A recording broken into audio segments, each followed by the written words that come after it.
వీళ్ళు కెమెరా ముందుకు రారు, వీళ్ళకి ఒక పబ్లిసిటీ అంటూ ఉండదు, వీళ్ళు ఇంటర్వ్యూస్ ఇవ్వరు. కానీ మన దేశంలోని 145 కోట్ల మంది ప్రజలు ప్రశాంతంగా జీవించడానికి వెనకాలండే పవర్ మన రా ఏజెంట్స్ అనమాట. అవునండి, ఈ వీడియోలో అయితే నేను అసలు రా అంటే ఏంటి, రా ఎందుకు పుట్టింది, రా చేసిన ఆపరేషన్స్ ఏంటి, రా ఏజెంట్స్ నిజంగా సినిమాలో చూపిస్తున్న విధంగా అయితే చేస్తారా, లేకపోతే ఏమన్నా డిఫరెంట్ ఉంటుందా అనే విషయాన్ని అయితే క్లియర్గా అయితే చెప్తాను. సో మీరు ఎవరైనా రా గురించి తెలుసుకోవాలంటే ఈ వీడియోని ఫస్ట్ నుంచి ఎండ్ వరకు అయితే స్కిప్ చేయకుండా చూడండి, మీకైతే ఒక క్లియర్ ఐడియా వస్తుంది అనమాట. రా అంటే రీసెర్చ్ అండ్ అనాలిసిస్ వింగ్ అనమాట. ఇది మన భారతదేశం యొక్క ఎక్స్టర్నల్ ఇంటెలిజెన్స్ ఏజెన్సీ. అంటే ఇది వర్క్ చేసేది మన భారతదేశంలో కాదనమాట, భారతదేశం బయట. ఎగ్జాంపుల్ పాకిస్తాన్, చైనా, బంగ్లాదేశ్ ఇటువంటి దేశాల్లో అయితే రా వర్క్ చేస్తుంది అనమాట, సీక్రెట్ గా వాళ్ళకి తెలియకుండా. ఇదేంటంటే ఎక్స్టర్నల్ ఇంటెలిజెన్స్ అనేది మన భారతదేశానికి అందిస్తుంది. ఎగ్జాంపుల్ ఎలాగంటే పాకిస్తాన్ వాడు ఏదైనా టెర్రర్ అటాక్ ప్లాన్ చేస్తున్నాడా, పాకిస్తాన్ వాడు ఏదైనా మిలిటరీ ఆపరేషన్ ప్లాన్ చేస్తున్నాడా, లేకపోతే అక్కడ రాజకీయాలు ఎలా ఉన్నాయి, యాంటీ ఇండియాగా ఉన్నాయా, ఎలాగున్నాయి. సో ఇటువంటి అన్ని ఇన్ఫర్మేషన్ అయితే గ్యాదర్ చేసి వాళ్ళు మన దేశానికి అయితే చేరవేస్తారు. తద్వారా అయితే మన సెక్యూరిటీ బలంగా ఉంటుంది అనమాట, మనం ముందే ప్రీ ప్లాన్డ్ గా అయితే ఉండొచ్చు. సో ఈ రా వచ్చేసి అయితే ఎవరిని అరెస్ట్ చేయదు, ఎవరిని గన్ తీసుకొని షూట్ చేయదు అనమాట. బట్ ఇది చేసేది ఒకే ఒక పని, అదే ఇన్ఫర్మేషన్ క్యారీ చేసి మన దేశానికి చేరవేయడం అనమాట. అయితే ఈ రా ఎందుకు పుట్టింది, ఎందుకు మనం రా క్రియేట్ చేసిన అవసరం భారతదేశానికి వచ్చింది అనే విషయం చెప్తా చూడండి. మనకు తెలుసు 1962లో అయితే చైనాతో మనం యుద్ధం చేసాం, దాని తర్వాత 1965లో పాకిస్తాన్తో యుద్ధం చేసాం. ఈ రెండు యుద్ధాల్లో అయితే మన భారతదేశానికి ఒకటైతే బాగా తెలిసింది, అదే ఎక్స్టర్నల్ ఇంటెలిజెన్స్ లోపం అనమాట. మనకి ఎక్స్టర్నల్ ఇంటెలిజెన్స్ అంత బలంగా లేకపోవడం వల్ల అయితే ఆ ప్రత్యర్థుల ఎత్తుగడలు అయితే మనం అంచనా వేయలేకపోయాం, తద్వారా అయితే మనం చాలా అయితే నష్టపోయాం. సో అంతకుముందు రాకంటే ముందు ఇంటెలిజెన్స్ బ్యూరోనే both external intelligence, internal intelligence ని హ్యాండిల్ చేసేది. బట్ యుద్ధ సమయంలో ఇది రెండు ఎక్స్టర్నల్ ఇంటెలిజెన్స్ ని, ఇంటర్నల్ ఇంటెలిజెన్స్ ని హ్యాండిల్ చేయలేక కొన్ని ఫెయిల్యూర్స్ వల్ల అయితే మనం చాలా నష్టపోయాం. సో అప్పుడే మనకి పుట్టిన ఆలోచన రా అనమాట. అంటే రా క్రియేట్ అవ్వడానికి ప్రధాన కారణం విజయాలు కాదనమాట, మనం నేర్చుకున్న గుణపాఠాలే. అందువలన 1968లో ఇందిరాగాంధీ గారు రామేశ్వర్ నాథ్ కావో గారి నేతృత్వంలో అయితే రాన్ అయితే క్రియేట్ చేశారు. ఈ రా ఇనిషియల్ స్టేజ్ లో ఉన్నప్పుడు అయితే ఇంటెలిజెన్స్ బ్యూరో ఉంది కదా, వాళ్ళ ఉండే వాళ్ళే కొంతమంది హైర్ చేసుకొని అయితే స్టార్ట్ చేశారు. ఇది మన భారతదేశం యొక్క ఎక్స్టర్నల్ ఇంటెలిజెన్స్ ఏజెన్సీ అనమాట. అంటే ఇప్పుడు ఇంటర్నల్ ఇంటెలిజెన్స్ వచ్చేసి మన ఇంటెలిజెన్స్ బ్యూరో హ్యాండిల్ చేస్తుంది, ఫుల్ ఎక్స్టర్నల్ ఇంటెలిజెన్స్ వచ్చేసి రా హ్యాండిల్ చేస్తుంది అనమాట. చాలా మంది రాకి ఎలా అప్లై చేయాలి, రా ఏజెంట్ గా ఎలా మారాలి అని అయితే క్వశ్చన్ చేస్తుంటారు. బట్ చాలా మందికి తెలియదు ఏంటంటే రా అనేది ఓపెన్ గా అప్లికేషన్స్ తీసుకోదనమాట, రా అనేది ఓపెన్ గా హైరింగ్ చేయదు. బట్ రా ఎలా వాళ్ళ హైరింగ్ చేస్తుందంటే రాలో చాలా మంది వరకు IPS officers, IAS officers and మన ఎయిర్ ఫోర్స్ నుంచి వచ్చిన వాళ్ళు, మిలిటరీ నుంచి వచ్చిన వాళ్ళు, వీళ్ళనైతే సీక్రెట్ గా అయితే తీసుకుంటుంది అనమాట. సో ఇక్కడ రా యొక్క హైరింగ్ వచ్చేసి పబ్లిక్ గా మనకు కనపడదు, కానీ వీళ్ళు సీక్రెట్ గా ఆ హైరింగ్ కూడా చాలా సీక్రెసీతో మెయింటైన్ చేస్తారు.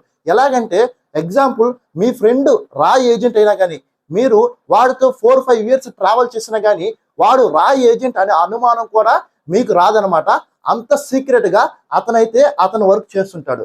సో ఇక్కడైతే అప్లికేషన్ ఫామ్స్ పబ్లిక్ గా ఉండవన్నమాట.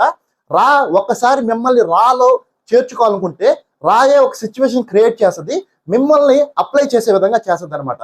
అంటే మీరు రాలోకి వెళ్ళాలంటే వెళ్ళలేరు, రా మిమ్మల్ని రంపించాలనుకుంటే రా రంపించుకోగలుగుద్ది అనమాట. సో ఓపెన్ గా అయితే అప్లికేషన్స్ ఉండవు. మరి చాలా మంది అడుగుతుంటారు రా చేసిన మేజర్ ఆపరేషన్స్ ఏంటి అని.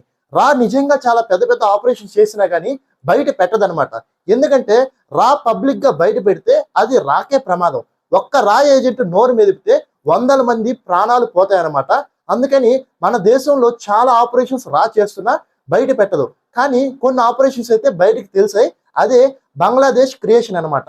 1971లో మన దేశం అయితే బంగ్లాదేశ్ కి సపోర్ట్ చేసి ఒక కొత్త దేశాన్ని క్రియేట్ చేసింది. ఇది రా యొక్క మేజర్ విక్టరీ అనమాట. ఒక నిఘా సంస్థ 1968లో పుట్టి 1971లో అంటే 3 సంవత్సరాల్లో ఒక కొత్త దేశాన్ని క్రియేట్ చేయగలిగింది. ఈ కొత్త దేశాన్ని క్రియేట్ చేయడంలో మన రా యొక్క పాత్ర చాలా ఎక్కువ ఉందన్నమాట. వీళ్ళైతే పాకిస్తాన్ ఇంటెలిజెన్స్ ని తెలుసుకొని మన దేశానికి చెప్పి యుద్ధం గెలిచేటట్టు చేశారనమాట. ఇంకొకటి చెప్పాలంటే దాని తర్వాత సిక్కిం అనేది అంతకుముందు వేరే కంట్రీ లాగా ఉండేది, మన దేశంలో పార్ట్గా కాకుండా. కానీ రా ఏజెంట్స్ కి అప్పగించిన పని ఏంటంటే సిక్కింలో ప్రో ఇండియా మూవ్మెంట్ తీసుకురమ్మని. అప్పుడు రా వచ్చేసి సిక్కింలో డిప్లాయ్ అయ్యి కొన్ని సంవత్సరాలు వర్క్ చేసి సిక్కిం ప్రజలని ప్రో ఇండియన్స్ గా మార్చారు. తద్వారా సిక్కిం వచ్చేసి మన దేశంలో ఒక స్టేట్ గా అయితే జాయిన్ అయిందనమాట. అంటే ఇక్కడ చూసినట్లయితే రా అనేది క్రియేట్ అయిన కొన్ని సంవత్సరాల్లోనే ఒక కొత్త దేశాన్ని క్రియేట్ చేసింది. ఒక కొత్త దేశంగా ఉన్న దాన్ని మన దేశంలో రాష్ట్రంగా అయితే తయారు చేసింది అనమాట. సో ఇలా చెప్పుకుంటూ పోతే చాలా ఉన్నాయి. మనం రీసెంట్ గా మూవీస్ లో కూడా చూస్తుంటాం, దురంధర్ మూవీ అని ఇలాంటివన్నీ. ఇంకా చెప్పాలంటే మనకు తెలుసు కదా, మన అజిత్ దోవల్ గారు ఉన్నారు కదా, ఈయనైతే ఒక రా ఏజెంట్ అనమాట. ఈయన ఒక స్పై మాస్టర్. ఈయన సుమారు 8 సంవత్సరాలు అయితే పాకిస్తాన్ లో బెగ్గరగా అయితే ఉన్నాడు. ఎందుకో తెలుసా? పాకిస్తాన్ లోని న్యూక్లియర్ వెపన్స్, న్యూక్లియర్ టెస్టింగ్ గురించి తెలుసుకోవడానికి ఆయన ఒక పెద్ద నెట్వర్క్ అయితే అక్కడ క్రియేట్ చేసుకొని అక్కడైతే ఇన్ఫర్మేషన్ షేర్ చేస్తూ ఉన్నాడు అనమాట.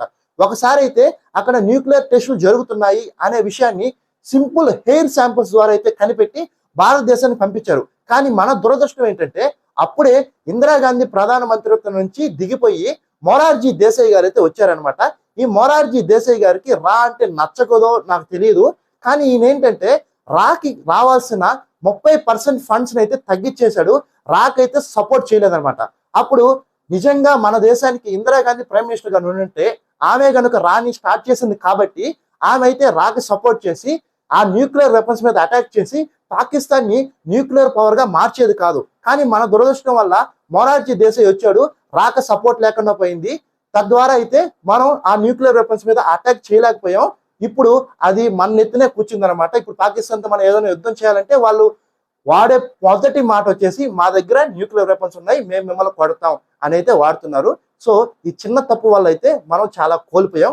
కానీ అప్పుడు కూడా రా సక్సెస్ అయింది. ఎందుకంటే రా యొక్క ప్రధాన ఏం వచ్చేసి ఇన్ఫర్మేషన్ షేర్ చేయడం, అంతేగాని యుద్ధాలు చేయడం కాదు, యుద్ధాలు ఆపడం.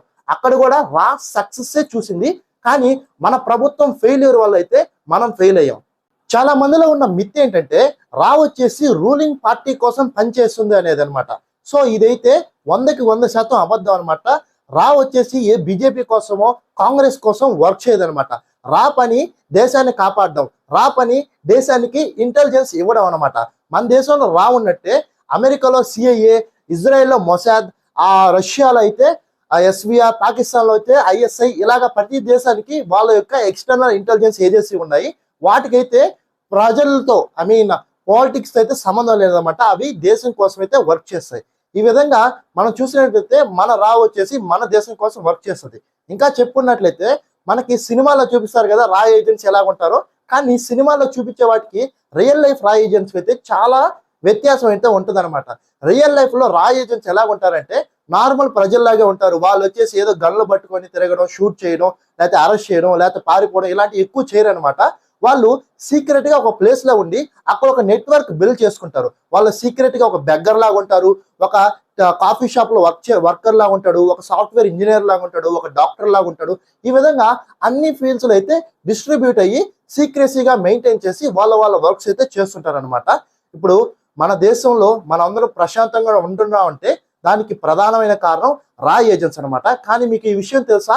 ఒకవేళ ఒక రా ఏజెంట్ చనిపోతే ఆ రా ఏజెంట్స్ కి అయితే మనం లాస్ట్ రైట్స్ కూడా ఖచ్చితంగా ఇవ్వము అనమాట.